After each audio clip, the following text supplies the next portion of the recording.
Hello everyone, আজকে আমরা যে আর্টিকলস এ এন ডি যেগুলি রয়েছে আর্টিকল, তো এগুলি আমরা জানবো কিভাবে এ এন ডি ব্যবহার করতে হয়। তো কিভাবে আমরা এ এন ডি ব্যবহার করব, কোন সময় ব্যবহার করব, কিভাবে ব্যবহার করব, এ এন ডি ব্যবহার করার যে নিয়ম যেগুলি রয়েছে, তো এই নিয়মগুলি আমাদের জানা খুবই প্রয়োজন। কারণ হচ্ছে এ এন ডি আর্টিকলস যেগুলি রয়েছে এই আর্টিকলসগুলো ব্যবহার করতে হবে। তো যে কোনো সময় আমাদের কথা বলতে হলে কিছু সময় অনেক গুরুত্বপূর্ণ হচ্ছে যে আর্টিকলস ব্যবহার করা। আর্টিকলস ব্যবহার করা যদি আমরা জানি না, তাহলে আমরা সঠিকভাবে যে আর্টিকেল ব্যবহার করতে পারবো না, এবং তার সঙ্গে যে কথাবার্তা বলতে অর্থাৎ স্পিকিং যে ল্যাঙ্গুয়েজ, ইংলিশ ল্যাঙ্গুয়েজ অর্থাৎ কথা বলতে এই আর্টিকেলগুলোর ব্যবহার করতে হবে। যদি আর্টিকেল যদি ব্যবহার করতে না পারি, তাহলে আমরা কথা বলতে পারবো না। কোনো কোনো সময় আমরা যে ব্ল্যাঙ্ক হয়ে যাবো, কোনো কিছু কথা বলতে পারবো না। তো আর্টিকেলস ব্যবহার করা জানতে হবে আমাদের। তো আজকে আমরা আর্টিকেলস যেগুলি এ এন ডি যেগুলি রয়েছে, এই এ এন ডি আর্টিকেলসগুলো ব্যবহার আমরা জানবো, তার সঙ্গে আমরা বুঝে নিব। তো দেখে নিই, তো আর্টিকেলসগুলো হচ্ছে a an the. A an the এই হচ্ছে আর্টিকলস। তো প্রথমত আমরা জানবো আর্টিকলস কি, what is an article. Article কি? An article is a word that comes before a noun. Article হচ্ছে একটি শব্দ যেটি নাউনের পূর্বে বসে। তো আমাদের বিষয়গুলো জানতে হবে যে আর্টিকলস হচ্ছে এমন একটি শব্দ, বলতে পারি ওয়ার্ড, তো যেটি নাউনের পূর্বে, before a noun. Before a noun কথার অর্থ হচ্ছে বিফোর, কথার অর্থ হচ্ছে পূর্বে। তো আমাদের জানতে হবে যে নাউনের পূর্বে বসে। আর্টিকল হচ্ছে যে নাউনের পূর্বে বসে আর্টিকল। তো দেয়ার আর থ্রি আর্টিকলস। তো আর্টিকল হচ্ছে তিনটি, তো যেগুলো হচ্ছে এ এন ডি, এই হচ্ছে আর্টিকলস। তো ইউজ অফ এ, তো প্রথমে আমরা জানবো এ ইউজ কিভাবে করতে হয়, এ ইউজের নিয়ম কি। ইউজ এ, এ ইউজ ব্যবহার করে before a singular noun. Singular নাউনের পূর্বে এ ব্যবহার হয়। সিঙ্গুলার নাউন যেটি একটি বুঝাবে।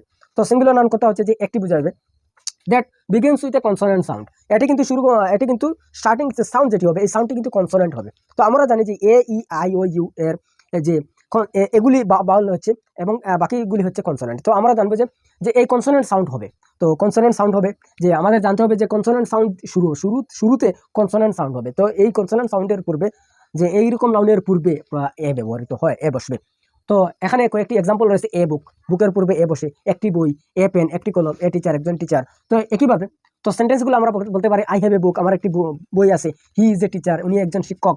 শি হ্যাজ এ পেন, হ্যাঁ, তার কাছে একটি পেন রয়েছে। তো একইভাবে যে আমরা বলতে পারি যে যে প্রথমত আমাদের জানতে হবে যে সিঙ্গুলার নাউনের পূর্বে আর্টিকেলগুলো বসে, এবং দ্বিতীয়ত হচ্ছে যে এ বসবে যে সিঙ্গুলার নাউন কনসোনেন্ট যে সাউন্ড যেটি, এটি কিন্তু কনসোনেন্ট হতে হবে। এই কনসোনেন্ট সাউন্ডের পূর্বে এ বসে। তো একইভাবে আমাদের জানা থাকতে হবে সবসময় যে কনসোনেন্ট সাউন্ডের পূর্বে এ বসে।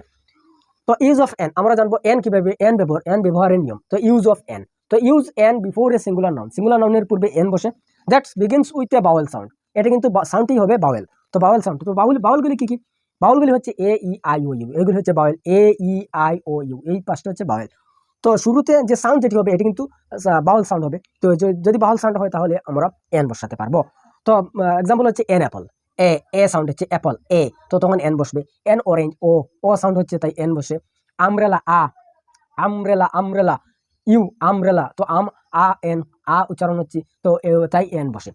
তো আমাদের ভালো করে বুঝতে হবে যে রিমেম্বার, একটি কথা বিশেষ লক্ষ্য রাখতে হবে, use N based on the sound, not just the first letter. এটা কিন্তু আমাদের বিশেষ লক্ষ্য রাখতে হবে যে ফার্স্ট লেটারটি বাউল হোক কিংবা না হোক, কিন্তু আমাদের লক্ষ্য রাখতে হবে যে সাউন্ডটির উপর। তো সাউন্ডটি যদি বাউল সাউন্ড হয়, তাহলে কিন্তু এন বসবে। তো এটি আমাদের বিশেষভাবে লক্ষ্য রাখতে হবে। যদি বাউল সাউন্ড হয়, তাহলে কিন্তু যে নাউনের পূর্বে যে আর্টিকেল বসবে, সেটা কিন্তু এন বসবে। তো তো আমরা এখন দেখে নিব দি এর ব্যবহার। তো use the when taking about a specific person, place or thing that both the speaker and listener know।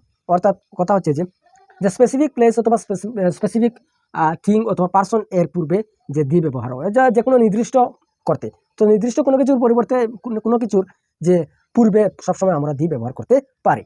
তো এটি কিন্তু আমাদের যে স্পিকার যে বলে এবং যে শুনে, তাদের দুজনেরই জানা থাকতে হবে যে এটি একটি নির্দিষ্ট জায়গা, এটি একটি নির্দিষ্ট পার্সন, উনি একজন নির্দিষ্ট পার্সন, উনি এটি একটি নির্দিষ্ট প্লেস, এবং এটি একটি নির্দিষ্ট বস্তু। এর পূর্বে সবসময় যে দি ব্যবহার হয়। তো example, the sun is bright, the book is on the table, please close the door. এগুলো হচ্ছে দি সান ইজ ব্রাইট, আমরা দি ব্যবহার করতে পারি সানের পূর্বে। তো the book is on the table, এই বইটি হচ্ছে এই টেবিলের উপরে। প্লিজ ক্লোজ দ্য ডোর, এই দরজাটি বন্ধ করো। তো কিভাবে আমরা দি ব্যবহার করতে পারি। তো আজকের ভিডিওটি আমরা যদি আমরা এই যে বিশেষভাবে যদি আমরা ইউজ এ এন ডি আর্টিকেলগুলোর ইউজ যদি আমরা জানতে হয়, তাহলে আমরা এখানে যে প্র্যাকটিস করার জন্য যেগুলি ফিল ইন দ্য ব্ল্যাঙ্কস রয়েছে, এগুলি যদি আমরা করি, এগুলি যদি আমরা এখানে যে এ এন ডি কীভাবে বসাতে হবে, এখানে ফার্স্টে এক্সাম্পল রয়েছে, এগুলি আমরা যদি এ এন ডি ব্যবহার করে নিই, তাহলে আমরা জানবো, যে আমরা বুঝবো যে আমাদের যে এই ভিডিওটি আমরা বুঝতে পেরেছি এবং জানতে পেরেছি।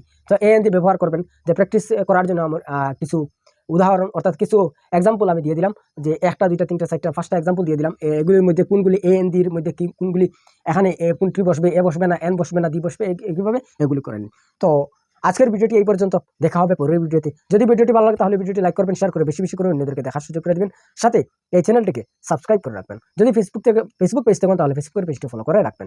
তো যদি ভিডিওটি ভালো লাগে ভিডিওটি বেশি বেশি করে শেয়ার করুন। তো ভিডিওটি পুরো দেখার জন্য আপনাকে অনেক অনেক ধন্যবাদ। Thank you for watching. Thank you.